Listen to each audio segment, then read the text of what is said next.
Bonjour à tous et bienvenue à cette nouvelle édition de la revue de la presse camerounaise, édition d'ailleurs de ce 14 janvier 2025, et nous démarrons le périple de ce matin avec le quotidien Le Messager qui parle de la conférence épiscopale nationale Cameroun, un pays à refaire. Voilà le titre qui nous est présenté ce matin à la grande une. Au cours de la 48e année de leur séminaire annuel, les évêques ont fait le point sans complaisance sur la situation socio-économique du pays en lambeaux. Le peuple entre expérience désolante et espérance virtuelle. C'est une information ce matin à retrouver aux pages 5, 6 et 7 de Le Messager. Également à lire dans les colonnes du journal ce matin, David Koulbout Aman, une mort et des questions. C'est à retrouver en page 3. Et Neo et Camwater, retrouvons les atouts et faiblesses décryptés ce matin à la page 4. Et puis en page 2, on s'intéresse davantage à la prime de recherche. Les enseignants passent à la caisse d'après le journal. Tel que annoncé par Famedongo, les virements de cette allocation sont effectifs depuis hier. Nous poursuivons la revue de la presse de ce matin avec le Popoli Creator Sal qui parle de filouterie de loyer. Pourquoi la communauté urbaine de Douala campe-t-elle encore dans l'immeuble de la SCI Bonanjo? C'est une interrogation au savoir davantage. C'est explorer les pages de Le Popoli.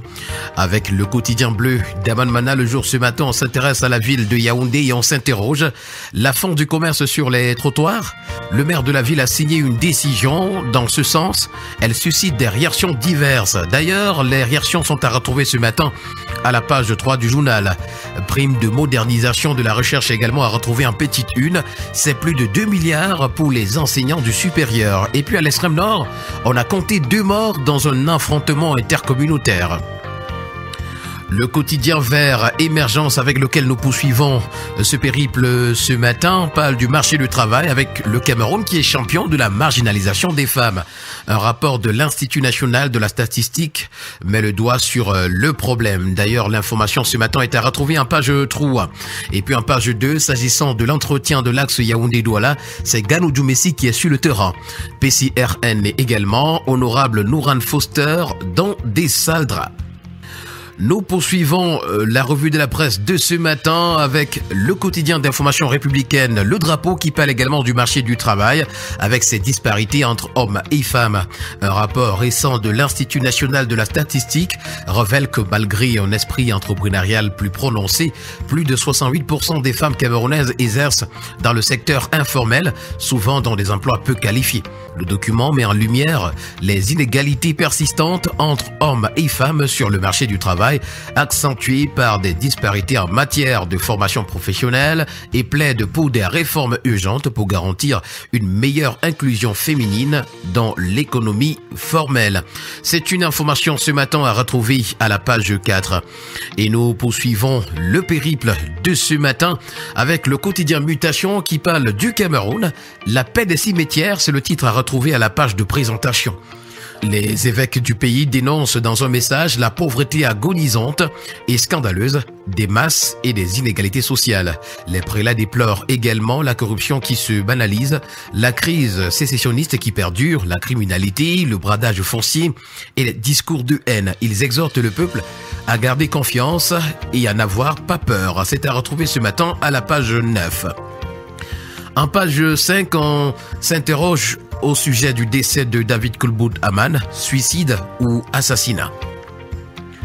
À la grande une du quotidien L'Info à chaud ce matin, nommé sélectionneur manager de l'équipe nationale de football, le son centrafricain nous est présenté. Son comme Rigobertson Bahanak. Et d'ailleurs, le quotidien d'information générale d'enquête Le Témoin ce matin en parle lorsqu'il titre « Football centrafricain, Rigobertson, nouveau sélectionneur manager ». Avec le quotidien à Capitaux Public Cameroun Tribune ce matin, on parle du piège de l'agitation dans le climat socio-politique au Cameroun. Alors que l'effervescence liée à la présidentielle de cette année continue de monter, certains acteurs politiques de la société civile s'illustrent par des prises de parole visant à créer un climat préélectoral surchauffé et délétère. La mobilisation pour les inscriptions sur les listes électorales, la préparation du scrutin au sein des partis et la lutte contre les discours haineux sont pourtant les défis qui devraient en priorité interpeller les uns et les autres durant les mois précédant l'élection. Le focus de Cameroun Tribune à ce sujet est à retrouver ce matin aux pages 6 et 7.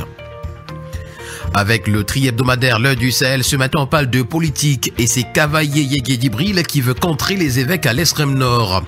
En savoir davantage, c'est lire la page 3 du quotidien. Avec le premier quotidien économique de la zone CEMAC, l'économie, on parle de certification des comptes. L'État accentue la pression sur les grandes entreprises d'après le journal. Il a été instauré une amende pour celles qui ne vont pas se conformer et dont les seuils financiers dépassent 250 millions de francs CFA de chiffre d'affaires. Avec le quotidien Info Matin ce matin, on parle du Hajj 2025. C'est le Cameroun et l'Arabie Saoudite qui sont en accord pour l'organisation. Une convention ce 13 janvier à Jeddah était signée entre le ministre de l'administration territoriale Paul Atangandi, par ailleurs président de la commission nationale du Hajj, et le ministre saoudien du Hajj et de la Umrah, Tawfiq Ben Fawzan Al Rabia. L'information ce matin est à retrouver à la page 3. Nous parlons à présent de santé avec le quotidien de la santé éco-santé qui nous amène à l'hôpital La Quintigny où la nouvelle directrice prend fonction. Le journal parle également de drogue ce matin comme une menace pour la santé des jeunes. La riposte info en kiosque ce matin nous présente Louis-Paul Motazé comme le réalisme et la résilience incarnée. Le tri-hebdomadaire La Météo pour sa part, revenant sur la présidentielle de 2025, nous présente à sa grande une les analyses du professeur Ouonanguini qui déstabilise les anti-BIA. À chacune de ses sorties, le brillant politologue démontre, argumentaire scientifique à l'appui, qu'aucune disposition légale n'empêche Paul Biya, libre de se présenter ou pas, d'être candidat à sa réélection.